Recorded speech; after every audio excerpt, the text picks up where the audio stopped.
Welcome to மாசா SSC academy. நம்ம இந்த வீடியோவில் எஸ்எஸ்சி ஜிடிக்கான மார்க் டெஸ்ட்டை பற்றின டீட்டெயில்ஸ் தான் பார்க்க போகிறோம்.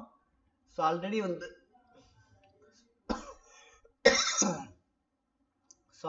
வந்து எஸ்எஸ்சி ஜிடி மார்க் டெஸ்ட் வந்து நம்ம 10 மார்க் டெஸ்ட் வந்து ப்ரொவைட் பண்ணணும்னு சொல்லியிருந்தோம். அதில் ஃபஸ்ட்டும் 10th டெஸ்ட்டும் ஃப்ரீ அப்படின்னு நம்ம சொல்லியிருந்தோம். சரியா, கிட்டத்தட்ட 9 டெஸ்ட்டை நம்ம வந்து என்ன பண்ணியிருக்கோம், நம்ம ஆப்பில் வந்து கண்டக்ட் பண்ணி முடிச்சிட்டோம். சரியா, ஸோ இந்த 10th டெஸ்ட் வந்து திரும்பவும் ஸ்டேட் லெவல் ஃப்ரீ மார்க் டெஸ்ட்டாக நம்ம என்ன பண்ணுறோம், கண்டக்ட் பண்ணுறோம். ஸோ என்ன டேட்டில் அப்படின்னா 2ஆம் தேதி. சரியா, so 2nd February Sunday. So time பார்த்தீங்க அப்படின்னா 7 AM இருந்து 5 PM குள்ளாடி நீங்கள் எப்போ வேணாலும் என்ன பண்ணிக்கலாம், இந்த எக்ஸாம்ஸ் வந்து என்ன பண்ணிக்கலாம், எழுதிக்கலாம். ஸோ இந்த எக்ஸாம் எப்படி எழுதணும் அப்படின்னா டிஸ்கிரிப்ஷனில் வந்து லிங்க் கொடுத்துருக்கேன். ஸோ மாசா லேர்னிங் ஆப் நீங்கள் ப்ளே ஸ்டோரில் வந்து டவுன்லோட் பண்ணணும். ஸோ மாசா லேர்னிங் ஆப் ஸோ ப்ளே ஸ்டோரில் நீங்கள் டவுன்லோட் பண்ணிவிட்டு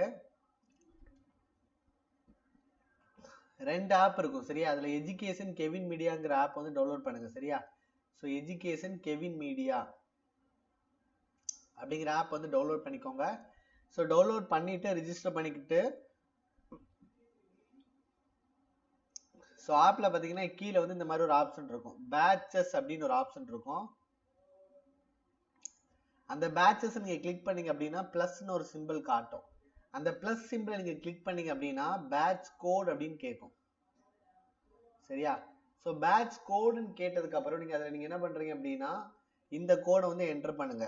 மாசா ஜிடி MASA GD 2025 அப்படிங்கிற கோடை என்டர் பண்ணீங்கன்னா உங்களுக்கு சக்ஸஸ் வந்துடும். சரியா, ஸோ நம்ம டீம் அதை பார்த்துட்டு அடுத்த ஒரு 5 to 6 ஹவர்ஸ்க்குள்ளே அக்செப்ட் பண்ணிடுவாங்க. ஸோ நீங்கள் எல்லாருமே அந்த டெஸ்ட் என்ன பண்ணலாம், ஃப்ரீயாக எழுதலாம். ஸோ ஒரு தமிழ்நாட்டு லெவலில், சரியா, ஸோ தமிழ்நாடு ஸ்டேட் லெவலில் ஃபஸ்ட் டைம் நம்ம என்ன பண்ணுறோம் அப்படின்னா இந்த மாதிரி ஒரு மார்க் டெஸ்ட் வந்து ப்ரொவைட் பண்ணுறோம். ஸோ எல்லா ஸ்டூடெண்ட்ஸுமே என்ன பண்ணுங்க, கண்டிப்பாக ஃப்ரீயாக எழுதுங்க. ஸோ இந்த வீடியோ பார்த்துட்டு இருக்க ஃப்ரெண்ட்ஸ் வந்து உங்களோட ஃப்ரெண்ட்ஸுக்கு என்ன பண்ணுங்க, ஷேர் பண்ணி நீ இந்த டெஸ்ட் எழுது அப்படின்னு என்ன பண்ணுங்க, மோட்டிவேட் பண்ணுங்க. ஸோ எவ்வளோ தூரம் நம்ம வந்து இந்த ஸ்டூடெண்ட்ஸ் வந்து டெஸ்ட் எழுதுறாங்களோ அதை பொறுத்து இந்த கட் ஆஃப்லாம் எவ்வளோ வருது அப்படிங்கிறது நம்ம என்ன பண்ணலாம், ஓரளவு நம்ம கெஸ் பண்ண முடியும். ஸோ ஸ்டூடெண்ட்ஸ் வந்து எந்த லெவலில் படிச்சுட்டு இருக்காங்க அப்படிங்கிறது நமக்கு தெரியும். சரியா, ஸோ தேங்க்யூ ஸோ மச். மறக்காமல் இந்த வீடியோ என்ன பண்ணுங்க, ஷேர் பண்ணுங்க. Thank you so much.